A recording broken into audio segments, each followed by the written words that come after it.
The voice of a parent who never saw you. He was high-achieving executive who joined our therapy hike. On the outside, success, power, wealth. But every evening he felt numb, empty.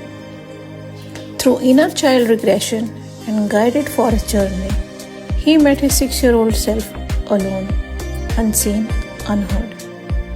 He whispered, "I'm sorry, I left you behind." Sometimes therapy isn't a room, it's a return to the self in the silence of nature. Join our next journey.